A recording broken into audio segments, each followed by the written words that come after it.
तो हमारे पास आज एक एक्सपोनेंशियल प्रॉब्लम है जो कि हमें यहाँ पे पावर में आपका वेरिएबल है और हमें यहाँ पे एक कांस्टेंट के इक्वल दिया गया। हमें निकालना है एक्स और वाई के लिए इस आपको इक्वेशन को सॉल्व करना।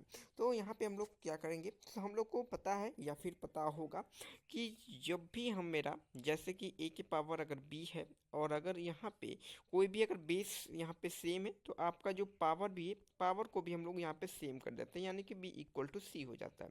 ठीक है, अगर यहाँ पे बेस सेम है तो आपका पावर भी यहाँ पे सेम हो जाता है। तो इसी कॉन्सेप्ट का यूज करके हम लोग इस क्वेश्चन को सॉल्व करने वाले हैं। तो चलिए स्टार्ट करते हैं इस क्वेश्चन को।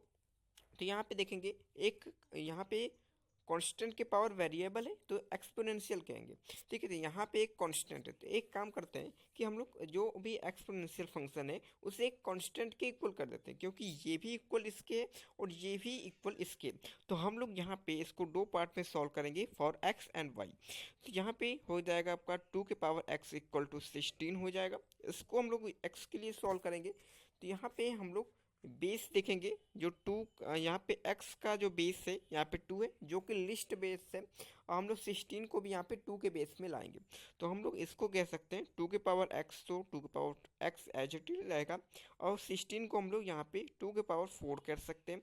अब इसके बाद हम लोग कंपेयर करेंगे, बेस यहाँ पे देखेंगे तो बेस यहाँ पे हमारा सेम है, तो इसलिए हम लोग यहाँ पे x इक्वल टू 4 यानी कि पावर को इक्वल कर देंगे। तो ये हमारा पार्ट 1 सॉल्व हो चुका। अब हम लोग y के लिए सॉल्व करेंगे, जो कि y वाला एक्सपोनेंशियल फंक्शन को हम लोग कांस्टेंट यानी कि 16 के इक्वल करेंगे।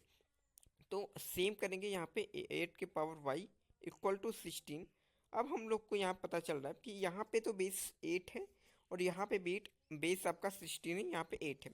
तो एक काम करते हैं कि इसमें कोई भी दोनों को एक कॉमन बेस में कन्वर्ट करेंगे, जो कि कॉमन बेस है 2। तो हम लोग यहाँ पे 8 को 2 के पावर 3 लिख सकते हैं, और पहले से यहाँ पे पावर में y है, इसको y लिख देंगे। यहाँ पे 2 के पावर 4 लिखेंगे जैसा कि पहले हम लोग ने लिखा था। इसको लिख सकते हैं 2 के पावर 3y, और इससे लिखेंगे हम लोग 2 के पावर 4। अब मेरा बेस सेम हो चुका जो कि है 2, और इधर भी राइट हैंड साइड में भी 2, यहाँ पे भी 2 है और यहाँ पे भी 2, यानी कि मेरा बेस सेम है। तो हम मेरा यहाँ पे जो पावर हो जाएगा इक्वल हो जाएगा, तो 3y इक्वल टू 4 हो गया। Then find the value of y is 4/3। तो हमारा यहाँ पे x की वैल्यू आ गई 4 और y की वैल्यू आ गई 4/3।